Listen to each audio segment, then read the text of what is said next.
Bonjour à toutes, j'espère que vous allez bien. Aujourd'hui, je vous propose un équilibre adapté plutôt à un niveau débutant qu'on appelle le handstand butterfly.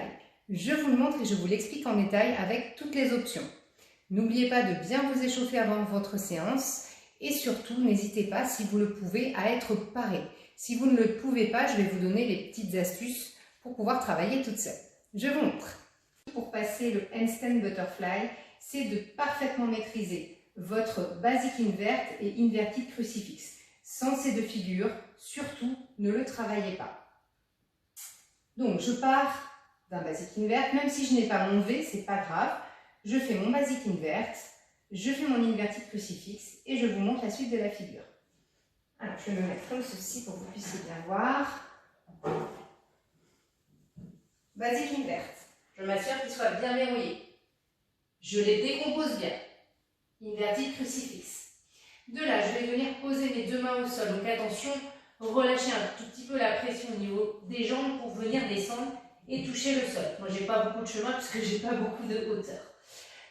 Au niveau de la largeur des mains, assurez-vous de l'avoir largeur de vos épaules. Pas plus large, sinon ce sera trop difficile. Assurez-vous de faire une pyramide avec le socle de votre épaule et vos deux mains. Repoussez fort dans les mains et de là, vous allez chercher à regarder votre barre d'épaule. D'ici, vous allez faire glisser vos genoux vers le bas en gardant bien le contact avec la poitrine sur la peau. Ça, c'est important. Et on viendra enlever la jambe ici. Option jambe tendue si vous le souhaitez. Et pour ressortir, ici. Je vais bien sûr vous montrer toutes les différentes options pour ressortir de manière à ce que vous puissiez le faire en parfaite sécurité. Et surtout, il y a quelque chose de très important dans cette figure, c'est savoir quelle jambe on retire. Et c'est souvent le problème quand on se retrouve tête en bas ou quand on est tout seul.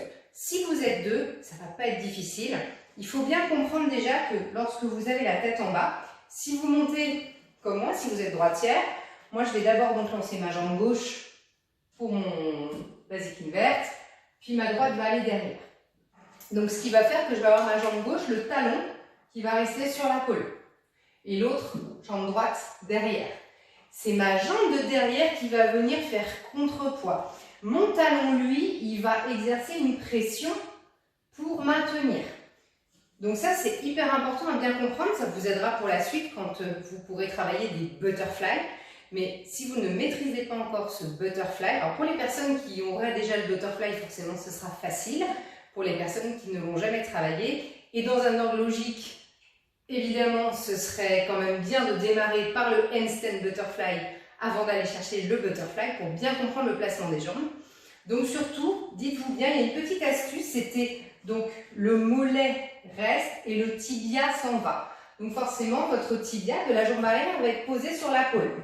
Et donc c'est le tibia qui va venir partir derrière vous.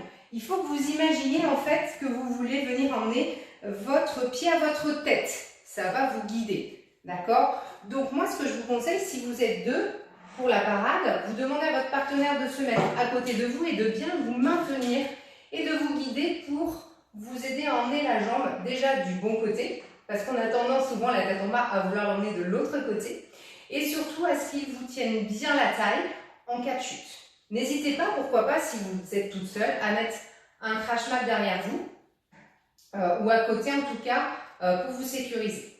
Je vais vous expliquer comment on sort de cette figure. Vous avez plusieurs façons. Il faut vraiment que vous preniez le temps de bien regarder la vidéo entièrement avant de vous lancer et faites-le vraiment par étapes. D'accord? Donc,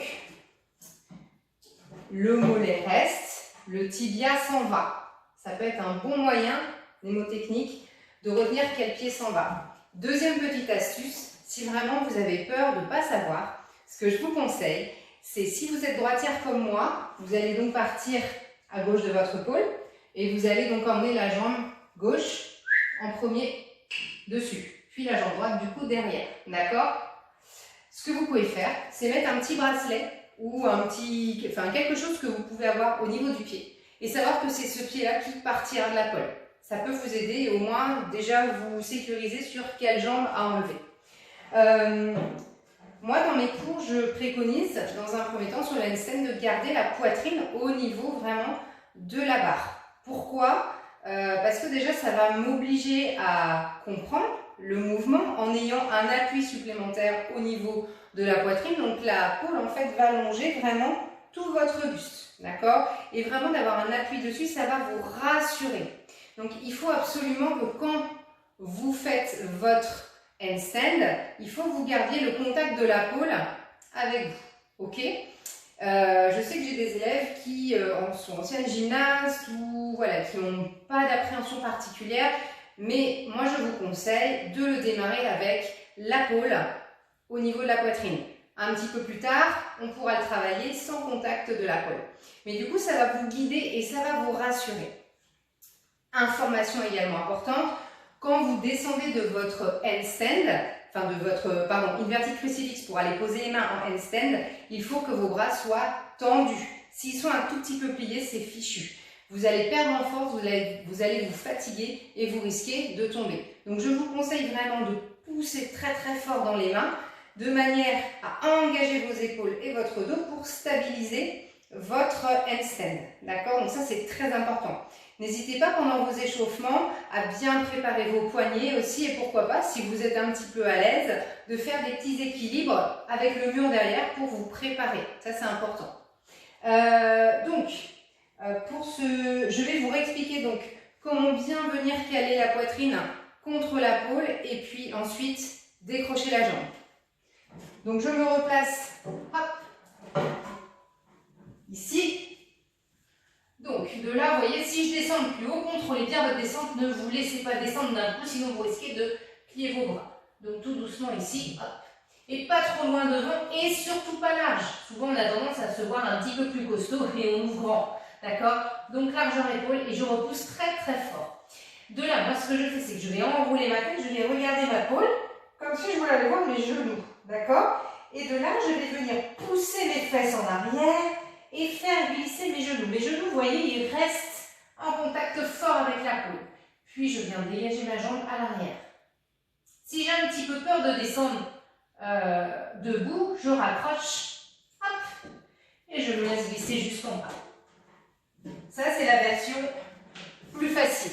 Après, je pourrais vous faire un tuto sur une autre forme de descente, on le fera sûrement la semaine prochaine, qui s'appelle le Superman Dismount, qui est un petit peu différent, mais du coup, ça vous permet de sortir de cet équilibre au sol. En fait, tout dépend de ce que vous voulez enchaîner derrière. Si vous voulez passer debout, donc moi ce que je vous conseille, si vraiment vous êtes débutant, faites cette petite sortie, vous rapprochez vos genoux, hop, et vous vous laissez glisser jusqu'en bas. Si vous voulez travailler avec le crash mat, faites quand même attention parce que le fait d'avoir les mains en équilibre sur le crash mat, ça peut vous déséquilibrer. D'accord? Donc ça dépend de la dureté du crash mat, de votre sensibilité par rapport à ça. Mais dans tous les cas, le mieux c'est d'être paré, c'est quand même plus cool. Mais si vous n'avez pas le choix, prenez un maximum de sécurité. Donc ça, c'est la sortie un petit peu plus facile. Je vous réexplique la sortie de côté. Donc je vais me mettre, vous n'allez pas forcément mieux comprendre. Je vous le remontre et puis je vous l'explique en même temps. Donc toujours ici, hop, je viens me placer, donc j'enroule ma tête, je fais glisser mes genoux et je sors sur tous les fesses. Déjà, avant même de décrocher votre jambe, entraînez-vous à faire ça. Je ramène ici et je vais ramener ma jambe, je vais la dégager du côté de ma jambe qui est accrochée. Pas de l'autre côté parce que, je vais bloquer. Là, hop. Et du coup, ça me fait dégager ma figure. D'accord? Donc, n'hésitez pas à bien le regarder, ça, sur la vidéo. Après, quand vous avez la tête en bas, si vous êtes toute seule, je peux comprendre que c'est pas évident. Donc, soit vous vous faites parer et la personne emmène votre jambe du même côté pour que vous ressortiez. Vous allez voir, c'est pas compliqué. Si vous avez une appréhension, c'est pas grave. Vous serrez les genoux, vous glissez et vous vous laissez redescendre. Ça marche? Si vous avez des questions, des interrogations ou des peurs, n'hésitez pas à m'envoyer un petit message. Et puis, à ce moment-là, je ferai mon maximum pour vous aider à distance. En attendant, j'attends avec grande impatience vos réussites en photo ou en vidéo. Et je vous souhaite une très belle fin de journée. Merci pour tout. Ciao, ciao!